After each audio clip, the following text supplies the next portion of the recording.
I walk, as usual, the 3 miles from my watery home to the offices of the Cultural Institute where I am employed as a historian and archivist. I'm on the trail of this guy from the early 21st century whose diaries I've been working through. So, how's the research into... what's his name again? Harry Roberts.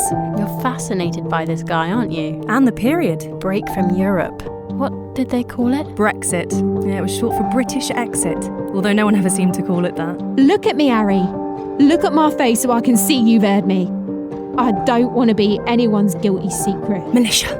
I see them. 2 militiamen ride on an electric cart, both of them wearing shiny white helmets and those big hemispherical goggles that show them things that mere eyes would miss. Part of me wonders why we should be interested in these people. The catastrophe was unfolding.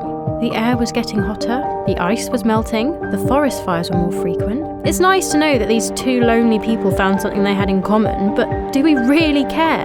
I think I want you to help me be someone else. I'm not having that either. That's what Fudge used to say. He'd hit me and call me names. And then he'd cry and say he didn't want to be that way, but he needed my help to change. It was a coincidence that brought Harry and Michelle together. He was a middle-class professional living and working in London.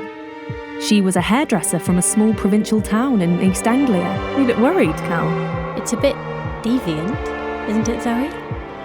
A novel?